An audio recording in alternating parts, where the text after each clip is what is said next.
အားလုံးပဲမင်္ဂလာပါ Vivid Studio လေးပြန်လဲကြိုဆိုလိုက်ပါတယ်ဒီနေ့ဆွဲပြသွားမယ် Photoshop manipulation လေးကတော့ Christmas လေးနေလာပြီဆိုတော့ Christmas နဲ့ပတ်သက်တဲ့ပုံလေးတစ်ပုဒ်ကိုဆွဲပြပါမယ်ဒီထဲမှာအလင်းအမှောင် user တွေနဲ့ color ပေါင်းစပ်ပုံများ glowing effect ပြုလုပ်ပုံများလည်းပါဝင်မှာဖြစ်ပါတယ်ဒါကြောင့်မလို့ဒီဗီဒီယိုလေးကိုအခုပဲကြည့်လိုက်အောင်များ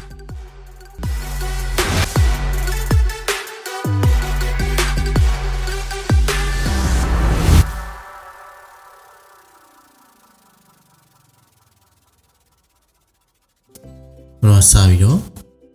new document ကိုဖွင့်လိုက်ပါမယ် new document မှာ pixel 3000နဲ့1600 1000 pixel ထားပြီးတော့ resolution 300နဲ့စာပြီးတော့ဖွင့်လိုက်ပါတယ်ပြီးရင်လိုအပ်တဲ့ background များကိုစာပြီးတော့ထည့်ပါမယ်အဲဒီမှာ background အတွက်နဲ့ကောင်းကင်ကြီးကိုစာပြီးထည့်လိုက်ပါမယ်ရလို့ရှိရင်ကျွန်တော်တို့ဒီရေခဲတောင်ရဲ့အစွန်းတောင်ကိုပုံစံလေးကိုထည့်ပါမယ်ထည့်ပြီးတော့ transfer control T နဲ့ transfer လုပ်ပြီးတော့ flip လုပ်ပြီးတော့အဲ့ဒါကိုမှလိုတဲ့နေရာကိုထားပြီးတော့ဆက်ပြီးတော့ဒါလိုက်ရွှေ့သွားပါမယ်ပြီးရင် dissolve လုပ်ပြီးတော့လိုသလိုကိုလိုချင်တဲ့ပုံစံနေတမီအောင်ပြန်လုပ်ပေးပါဖြစ်ပါတယ်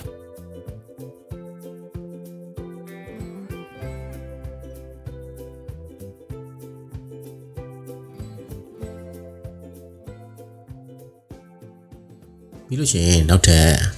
ဒီ snow forest ဆိုတဲ့ထပ်ပြပါမယ်နော်ပြီးလို့ရှိရင် layer mask ကိုခေါ်လိုက်တယ်ခေါ်ပြီးတော့ brush နဲ့ဟိုစင်ပြေတဲ့ brush နဲ့သုံးပြီးတော့ opacity တွေဒီ flow တွေကို shape ညှိပြီးတော့ဒီမလိုအပ်တဲ့နေရာတွေကိုဖယ်ထုတ်မှာဖြစ်ပါတယ်ဒီ layer mask ပေါ်မှာတင်လို့ရှိရင်ဒီကိုနှိပ်ပြီးတော့ဒီ background တွေကို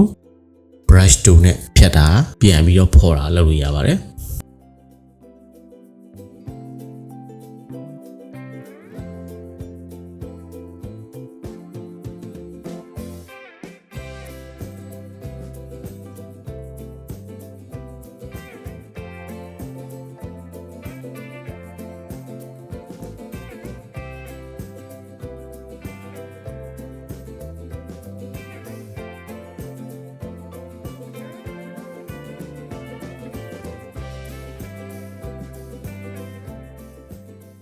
ပြီးလို့ရှိရင်ဒီတောင်ပုံ select subject နဲ့ပဲယူလိုက်မယ်ပြီးတော့လိုအပ်တဲ့နေရာလေးတွေကိုရိုးရိုး lasso tool နဲ့ပဲဖြတ်ထည့်ပြီးတော့ကျွန်တော်တို့ feather လေးကို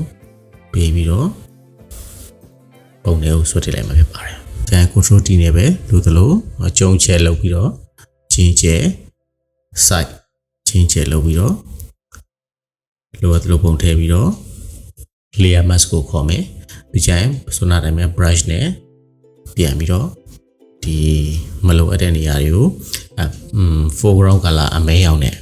ဒီ layer mask ပေါ်မှာထားပြီးတော့အုပ်ပြီးတော့ဆွဲအောင်ဖြစ်ပါတယ်ဆိုကိုကျွန်တော်တို့ကဒီရှိတဲ့တောင်တွေကိုဖြတ်မှာဖြစ်တယ် selection ပေးမှာဖြစ်တဲ့အတွက်ကျွန်တော်က lasso tool L ကိုနှိပ်ပြီးတော့ဒီ lasso tool ကိုယူပြီးတော့ဒီတိုင်းပဲ drag နဲ့ဖိပြီးတော့လက်နဲ့ဖိပြီးတော့ mouse ကို click dragဖိပြီးတော့ဆွဲတော့မှာဖြစ်ပါတယ်ဆွဲပြီးတော့မှဒီဟာလေးကို selection ပေးပြီးလို့ရှိရင် control J နဲ့ U ခေါ်ပြီးတော့ဟိုဘက်ပုံတွေကိုဆွဲထည့်လိုက်မှာဖြစ်ပါတယ်ကိုလိုချင်တဲ့ပုံတွေကိုဆွဲထည့်လိုက်ပါမယ်ပြီးချင် control D နဲ့ transform လုပ်ပြီးတော့အတိုးချဲနဲ့အဆင်ပြေတဲ့ပုံစံအနေထားရလို့ရှိရင်ကျွန်တော်တို့စောနာပြောတဲ့အတိုင်းပဲ layer property တွေကနေပြီးတော့ကျွန်တော်တို့ layer mask ကိုခေါ်ပြီးတော့ layer mask ပေါ်မှာဒီ brush tool နဲ့ပဲကစားသွားမှာဖြစ်ပါတယ်အဲ့ဒါပြီးသွားရင်တော့ကျွန်တော်တို့ဒီ color ကိုညှိဖို့အတွက်အဲ့ဒီ hue and saturation ဆိုတဲ့ဟာလေးကိုခေါ်ပြီးတော့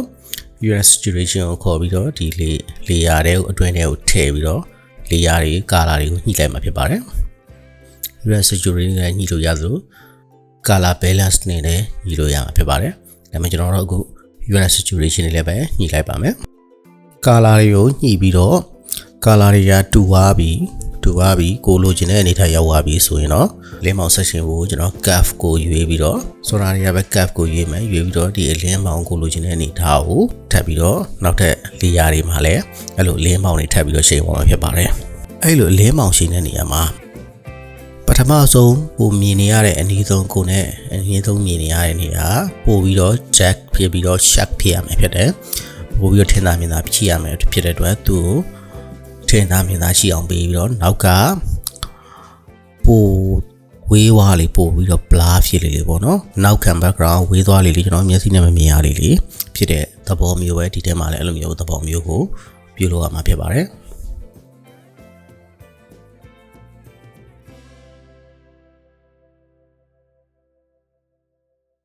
အခုဆိုကျွန်တော်ဒီ Santa Claus ရဲ့ပုံကိုဒီ layer တွေကနေပြီးတော့ select ရ subject ကိုခေါ်ပြီးတော့ပဲဒီသူ့new layer အနေနဲ့ဖြတ်ထုတ်လိုက်မှာဖြစ်ပါတယ်။ဒါကြောင့်မလို့ select ရ subject ကိုခေါ်ပြီးတော့ Santa Claus ယူတယ်ပြီးကြရင် control G နဲ့ new layer Santa Claus ကိုပွားလိုက်တယ်ပွားပြီးတော့ဒီဘက်ပုံလေးကိုဆွဲထည့်ပြီးတော့နောက် transfer တို့နဲ့ပဲလိုအပ်တဲ့ USR ကိုညှိနှိုင်းပြီးတော့ယူပြီးတော့သူ့ကိုဆွဲထည့်လိုက်ပါတယ်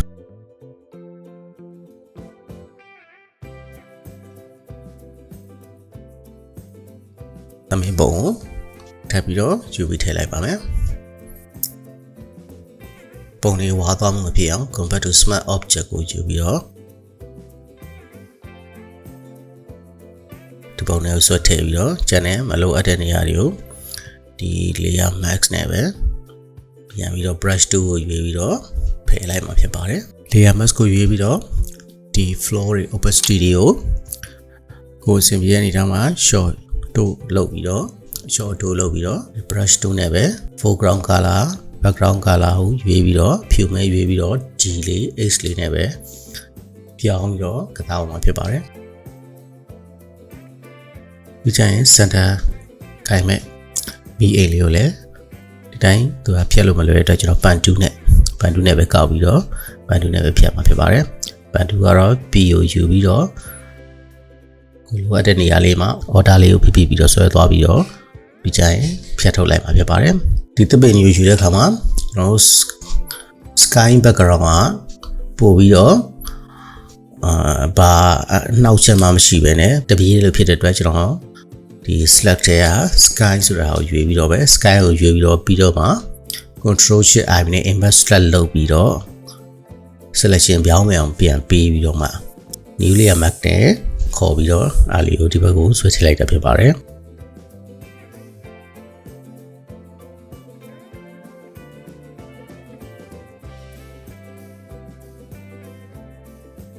သူဒီကြောက်တုံးရဲ့နောက်မှာထည့်မယ်အတွက်ကြောက်တုံးရွေးပြီးတော့ဆွနာလိုပဲ layer mask ကိုခေါ် layer mask နဲ့ layer mask ပေါ်မှာကြောက်တုံးကိုဆက်လက်မှတ်ပြီးတော့ order bus pin နဲ့နှိပ်လိုက်လို့ရှိရင်သူကဒီကြောက်တုံးပုံစံအနေထားကိုဖယ်ပြီးတော့မှာဖြစ်ပါတယ် copy ပွားပြီးတော့ဒီတစ်ပင်လေးတွေကို copy ပွားပြီးတော့မလိုအပ်တဲ့နေရာတွေကိုဒီ layer mask ခေါ်မယ် layer mask ထဲမှာ brush နဲ့ပဲအသုံးပြုပြီးတော့ဖြတ်ထုတ်ရမှာဖြစ်ပါတယ်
ဒီမှာကျွန်တော်ဒီတစ်ပင်လေးကိုလည်း color ကို background color နဲ့ညီရဲ့အပြာနှုတ်လေးဖြစ်သွားတော့ကျွန်တော်တို့ background color နဲ့ light background color လေးဖြစ်သွားအောင်ညှိသွားဖြစ်ပါတယ်အဲ့တော့ကျွန်တော် hue and saturation ကိုယူပြီးတော့သူ့ရဲ့ layer တွေကို set လုပ်ပြီးတော့ hue and saturation နဲ့ညှိသွားမှာဖြစ်ပါတယ်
ကျွန်တော်ဒီ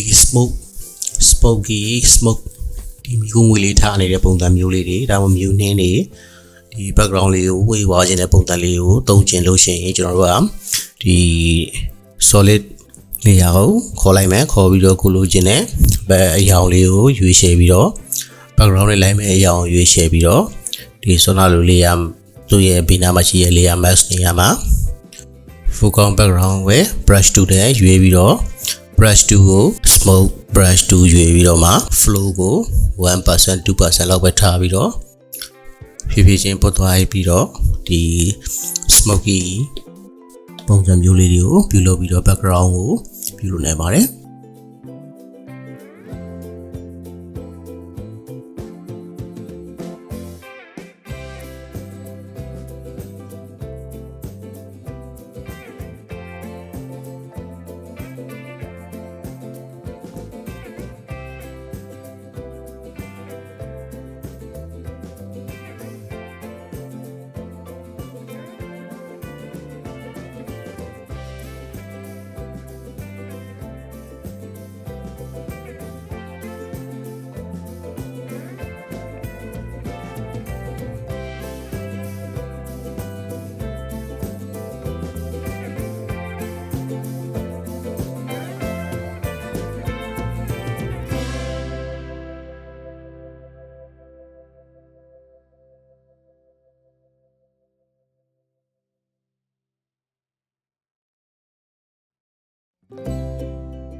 ဒီသမင်ရဲ့ဂျိုနေရာမှာ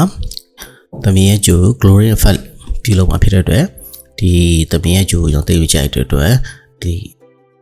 ဂျိုကိုဖယ်ထုတ်ပြီးတော့နောက်ထပ်ဂျိုတစ်ခုကိုအစားထိုးပြီးတော့မှ glory effect ကိုပြုလုပ်မှာဖြစ်ပါတယ်။ဒါကြောင့်မလို့ဒီဂျိုကို selection ပေးပြီးတော့layer max မှာပဲ order delete နဲ့သူ့ကိုဖြတ်ထုတ်လိုက်ပါမယ်။ဒီဘက်တစ်ပတ်ကိုလည်းအလုပ်ပဲ order လေးနဲ့ပဲဖြတ်ထုတ်ပြီးတော့နောက်ထပ်ဂျိုတစ်ခုအစားထုတ်မှာဖြစ်ပါတယ်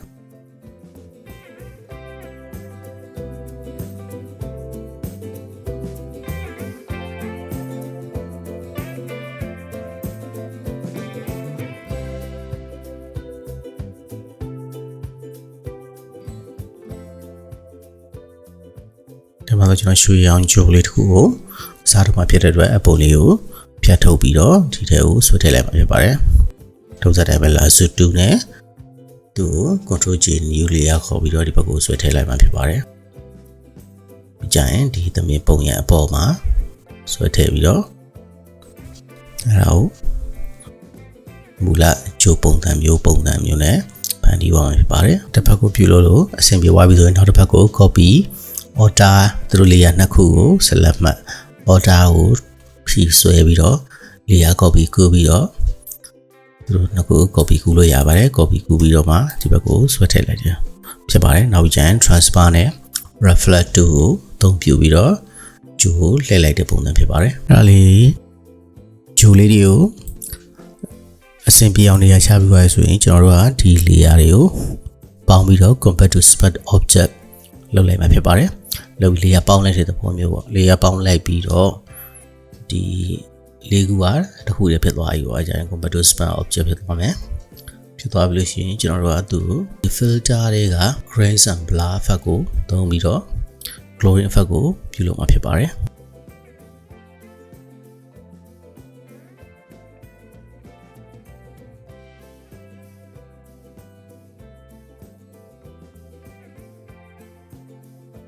ဘလာကိုအသုံးပြုပြီးတော့ blur effect နဲ့အဲ့ဒီမှာဒီ blur ရဲ့ radius ကိုလိုသလိုချိန်ညှိပြီးတော့ပထမအဲ့ဒါကိုမှကိုလိုသလိုချိန်ညှိပြီးတော့ဒီ glowing effect ကိုပြုလုပ်သွားမှာဖြစ်ပါတယ်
နောက်ပြန်ကျွန်တော်တို့ကဒီအမှောင်ထားတဲ့နေရာကနေအလင်းကျနိုင်တဲ့အလင်းကျသွားတဲ့နေရာတွေကိုပြန်ပြီးတော့အမှောင်ပေးထားတဲ့ captain sonar cap နဲ့အမှောင်ပေးထားတဲ့နေရာတွေကိုပြန်ပြီးတော့အလင်းကိုပြန်ဖော်မှာဖြစ်ပါတယ်အလင်းထိုးထားတဲ့နေရာတွေဆိုအလင်းအတွက်ဒီ cap ရဲ့ layer ကိုယူပြီးတော့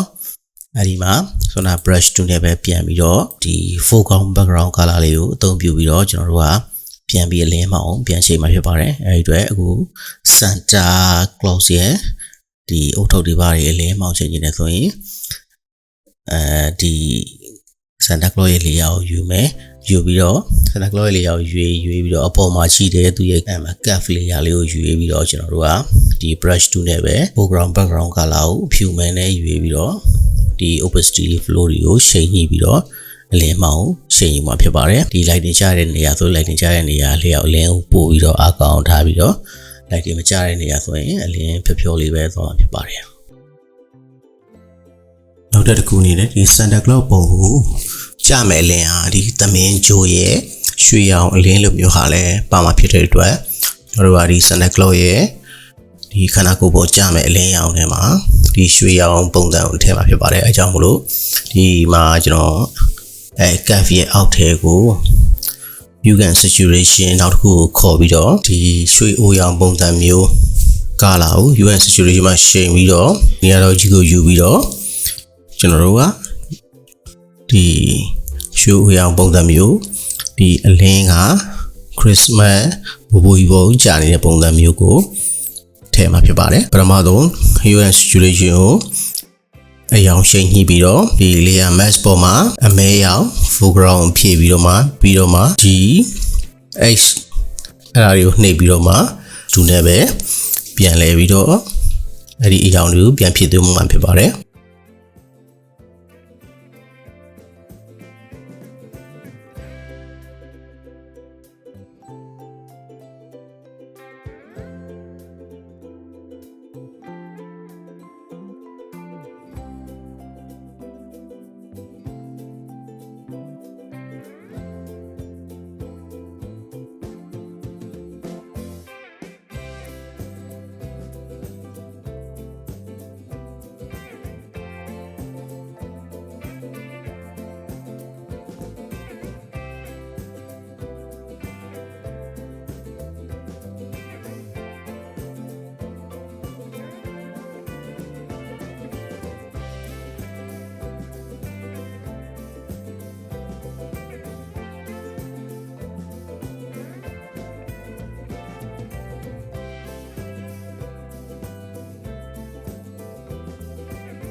သမင်းရဲ့ပုံမှာလည်းအဲ့လိုမျိုးပဲဒီအလင်းအမောင်းလေးနဲ့ color တွေကိုပြန်ပြီးတော့ color balance ဒါမှမဟုတ် hue and saturation ဒီ curve တို့ level တို့နဲ့အလင်းအမောင်းတွေကိုပြန်ရှိန်ပြီးတော့သူရဲ့အလင်းကျမဲ့နေရာတွေကိုအလင်းကျမဲ့လျောက်ပို့ပြီးတော့လင်းအောင်လုပ်ပြီးတော့လင်းမကျမဲ့နေရာတွေကိုနည်းနည်းမိမ့်လေးပဲပပလေးပဲဆွဲပြီးတော့ဒီသမင်းကိုလည်းဒီရွှေရောင်တောင်းတဲ့ပုံစံကိုပြုလုပ်သွားမှာဖြစ်ပါတယ်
ခုပြုလုပ်ထားတဲ့ပုံစံလေးကို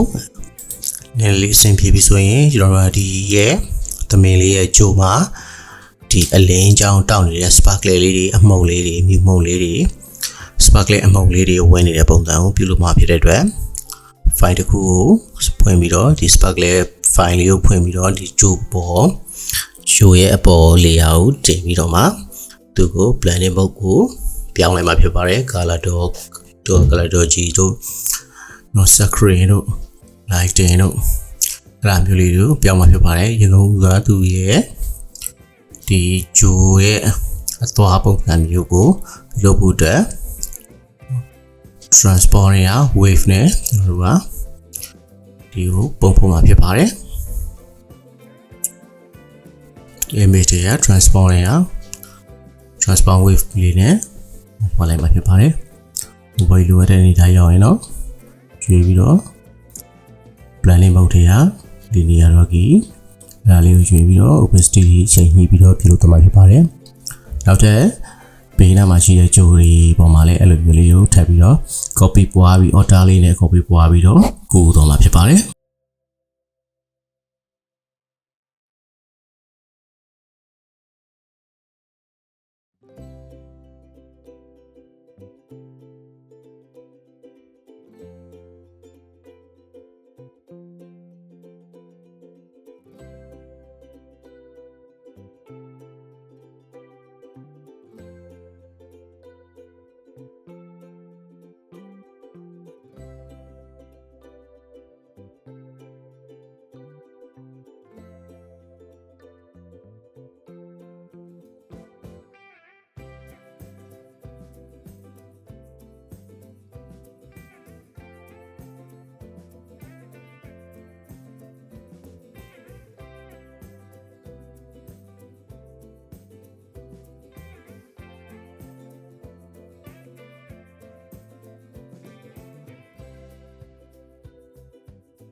နောက်တစ်ခါတော့ကျွန်တော်တို့ပုံကအဆင်သင့်ဖြစ်သွားပြီဆိုရင်နှင်းလေးတွေကြာတဲ့ပုံစံကိုပြုလုပ်မှာဖြစ်တဲ့အတွက် snowflake background လေးကိုယူပြီးတော့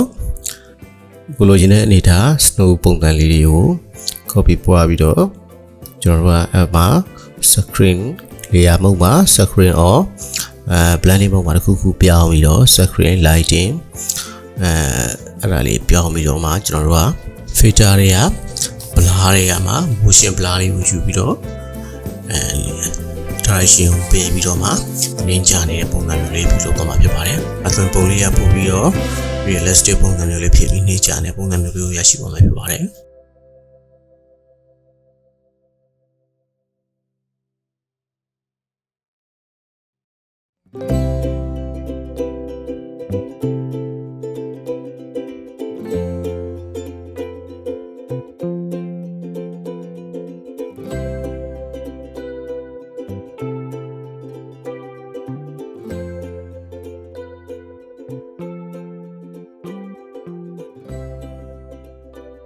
ကဲနောက်ပြီးတော့အားလုံးပြီးသွားပြီဆိုရင်တော့ကျွန်တော်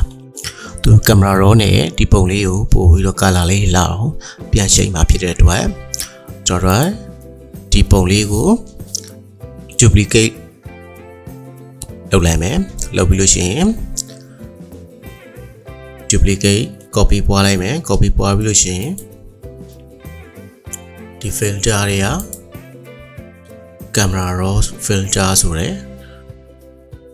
အားလေးကိုနှိပ်ပြီးတော့ကျွန်တော်တို့က camera raw အဲ့လင်းအမောင်လေးအရာတွေကိုပြန်ပြီးတော့ရှိန်ညှိပြီးမှဖြစ်ပါတယ် camera raw filter နဲ့ရှိန်လိုက်တဲ့အတွက်လင်းမောင်လေးရောင်လေးရရှိန်ညှိလို့ချင်းညှိသွားလို့ရှိရင်ဒီကောင်နဲ့ပုံလေးတစ်ပုံထွက်ရှိလာမှာဖြစ်ပါတယ်ဖွင့်ပြီးတော့ကျွန်တော်တို့ဒီ basis မှာတင်နေ temperature တွေ exposure contrast highlight တွေကိုလိုသလိုချိန်ညှိမယ်ပြီးကြလို့ရှိရင် detail အဲ့ဒါလေးရှိညှိပြီးတော့အဓိက color grading အဲ့ဒီမှာကိုလိုချင်တဲ့ပုံစံပေါ့ဒီပုံလေးနဲ့ဘယ်လိုပုံစံလေးနဲ့လိုက်မလဲဆိုတော့ကိုရဲ့မျက်စိ